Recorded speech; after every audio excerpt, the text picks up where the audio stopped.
tell me a little bit about how you wound up here. It sounds like it was just kind of a crazy night. I was going to a football game. It was supposed to be me and my mom and my two brothers. And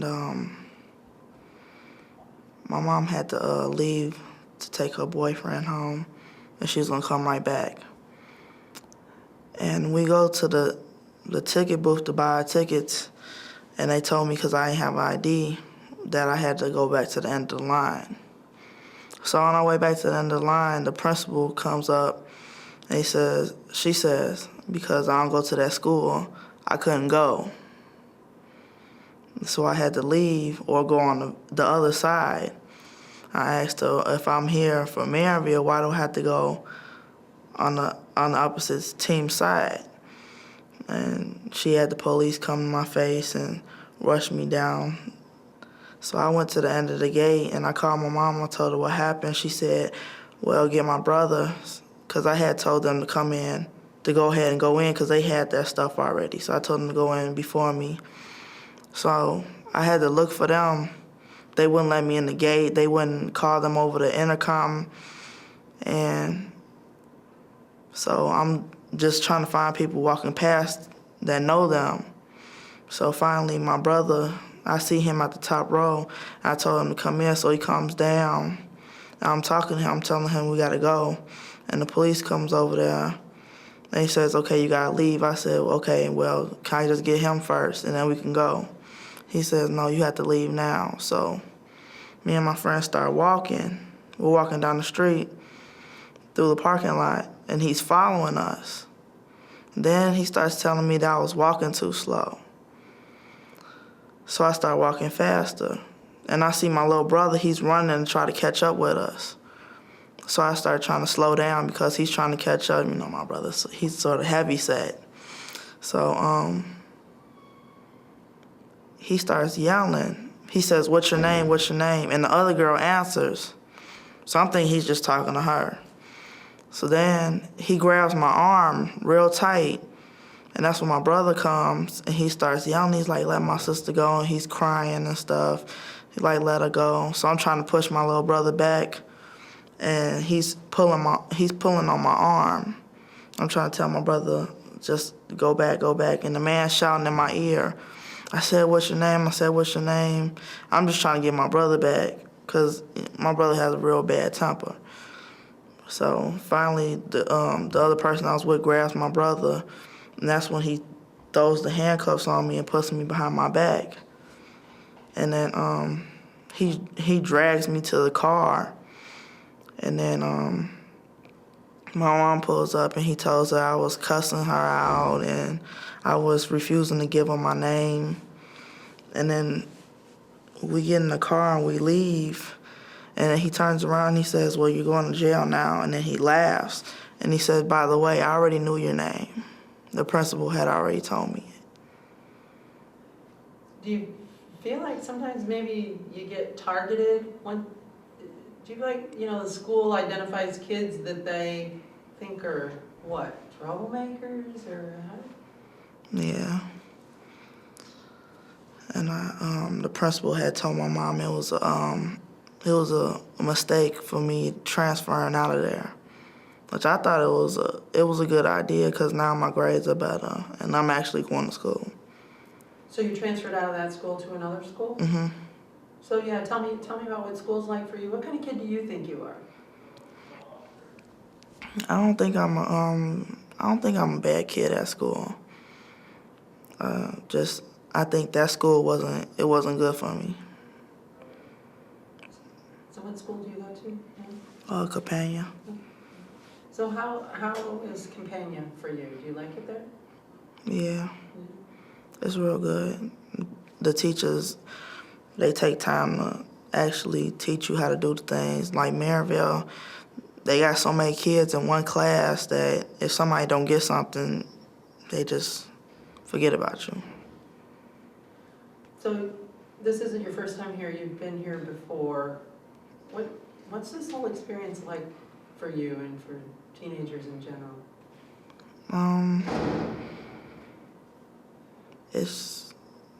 It's not somewhere you really want to be. It's boring. It's right now we're on rotation. Some days you get to stay up late, and some days you got to go to sleep at noon, from 8 to noon. And it's like you just in your cell all day. So how long were you here the last time you were here? I was only here 7 days the last time. And then they let you out. hmm And were you on probation then, or house arrest, or what did they do the last time? Tell me about the last time you were here. Last time they gave me 7 days probation and 24 hours of community service. And then I just got in here. It's only been like a month. So were you still on probation when they brought you in here this time? Yep. So are you afraid about what that will mean? Are they gonna say that you violated probation, or do you know what comes next? I don't. The probation officer told me if I got in any more trouble, I was gonna have to go to girls' school. So yeah, I'm real nervous. Have you talked to your probation officer since you've been here? No, Who's your probation officer? Monica. Yeah. So tomorrow's your court hearing. What's kind of going through your mind right now, knowing that court's just, what, less than 24 hours away?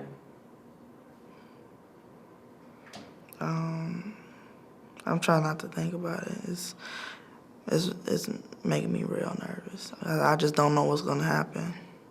Usually I got an idea. This time I don't. Tell me about the worst thing about going through the court experience. Being in detention is one thing, but going into court's another. Talk to us about what the court experience is like.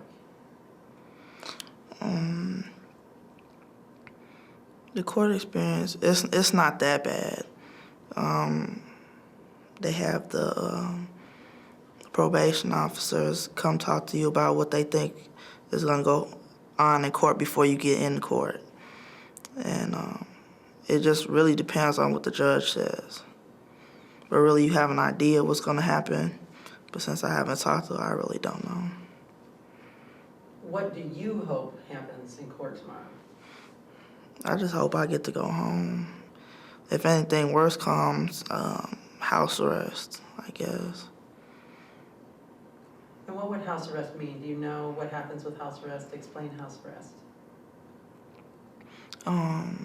You only get to come home and you only get to go to school and come home. Or if you going somewhere with your parents, they gotta call you off.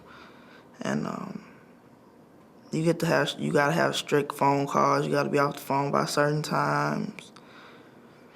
And you can't really have people come over your house and stuff like that.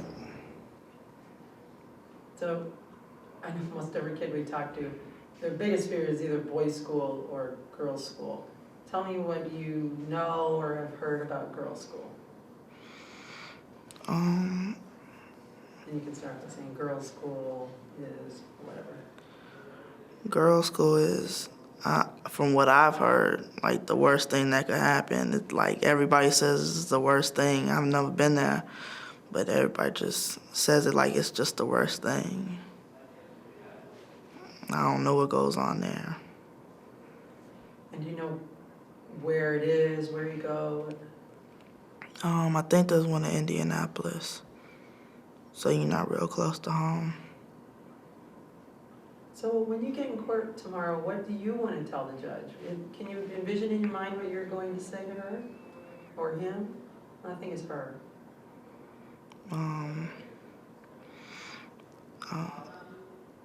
I want to tell her what happened, but some of the judges, they won't let you tell your story. It's just if you say you deny it, if you plead guilty, they'll just give you a sentence. They won't let you tell what happened. But I know Judge Miller, he does. He'll listen. But the female judges, they really don't listen. Are you afraid of who might be your judge, or do you guys talk about which judges you want or what you know about each judge? Tell me about judges. It is nervous because you don't know which judge you get. Like some of them, I'd rather have a guy judge than a female judge, because the female judges, they just, I don't know, they just don't listen. This is how it's gonna go, and that's it. So if you haven't, Let's see. who is it?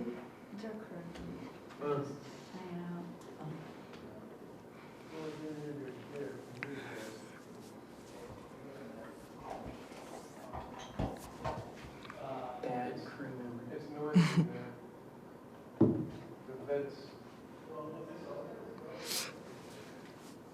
Yeah, it's permanently open. We've got people. You know, the good thing, Ariana, you'll have an attorney representing you tomorrow in court. He's a really good attorney. His name's Don. He'll probably come see you in the morning. Have you had one in the past? Have you had an attorney in the past? No?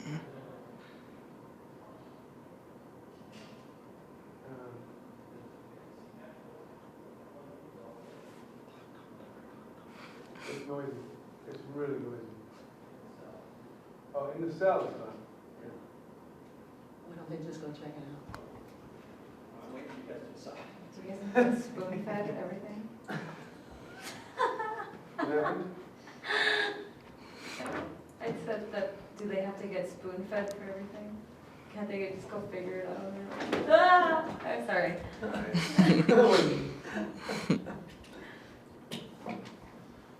All right. Where were we? We're back. I'm not going to turn on the same thing. Okay, let's speak. If the judge tomorrow in court says, okay, Ariana, or your lawyer says, I'll go ahead and put you on the stand and I'll let you tell your story, what do you want to say? What do you want the judge to know about you that hopefully will help make up her mind? You can just say, I want to tell the judge. Well, I want to tell the judge the whole story that I just told you, and just let her know that I am going to school. I have changed a lot since the last time I have been to court, and I just don't think this is the right place for me to be. Do you think, are you afraid at all because you were just here not too long ago that that's going to affect their opinion? Yeah. What do you think is going to play into their sentencing tomorrow, or their thoughts about what to do with you? They might say they're just tired of seeing me. I don't know. What do you think your reaction will be if she says, okay, I think tomorrow's your detention hearing, and at the detention hearing, they decide whether or not they think you're, at risk for yourself, safety for yourself and the public, or if your parent is willing to take you home. If they decide that you're, at risk, what will you do if they say, I think you need to be re-detained until your next court hearing? What will your reaction be? That's going to be a bad reaction. If I have to be retained, I can't take it in here. Like, 3 days being locked up, not doing anything, that's not good.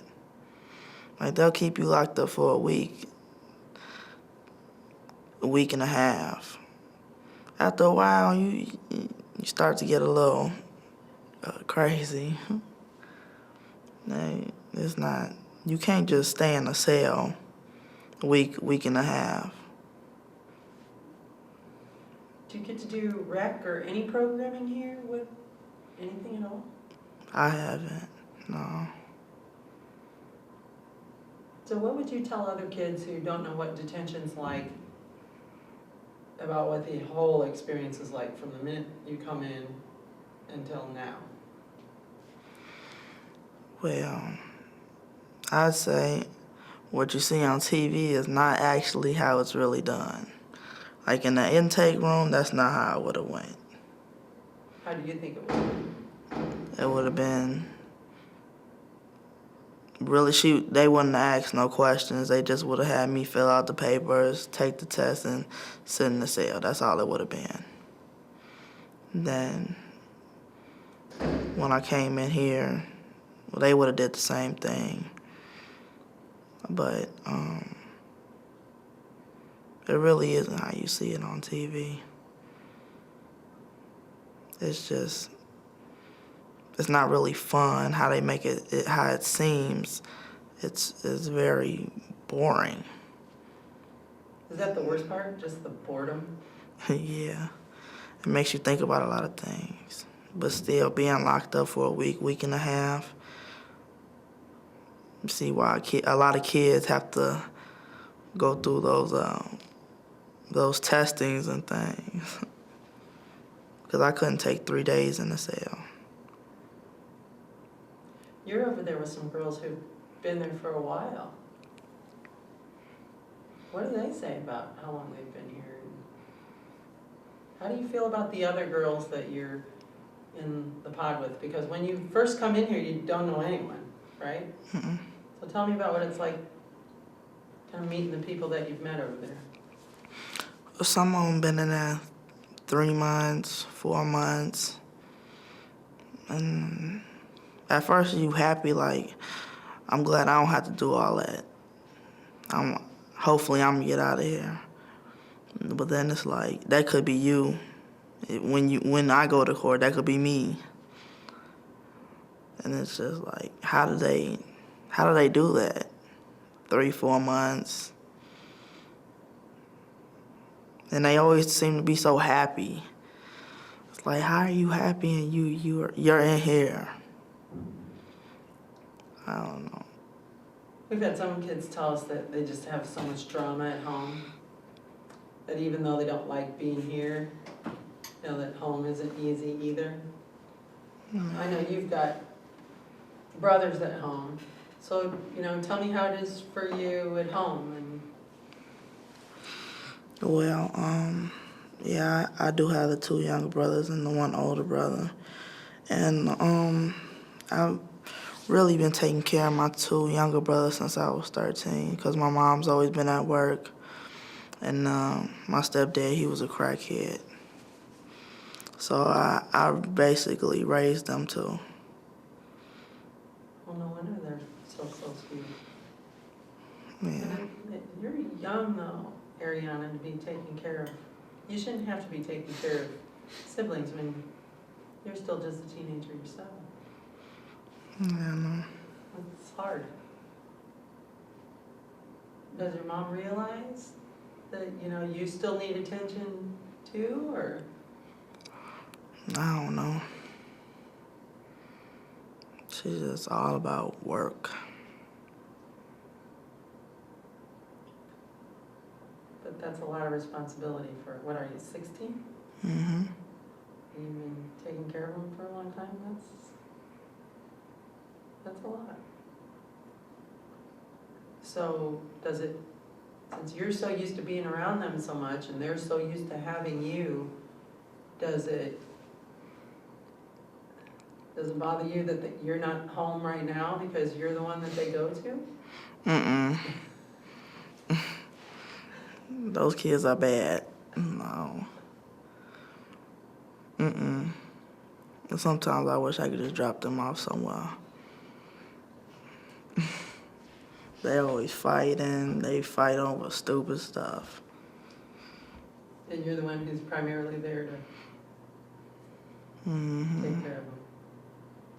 Now, what about is your biological dad around at all, or Mm-mm. He's on house arrest himself. do you talk to him at all? Mm-mm. Boy, I tell you, the father thing is big around here. I don't think we're following one kid who has their dad at home. Mm-mm. Has that bothered you at all over the years, not having a dad around, or did you just kind of accept your stepdad as? I did. For a long time, I thought he was my dad until I finally met my real dad. And I don't want nothing to do with him. With your real dad? Mm-mm. Or his family. Like my little brothers and sisters. Yeah, I talk to them. I talk to them all the time. But the grown-ups, I don't deal with them. My grandma, she can't stand me. She don't think I'm his kid. And we look just alike. We look like twins. And she don't think I'm his daughter. And he only pays attention to his son. He takes care of his son. No, I just don't deal with them. You'll be fine.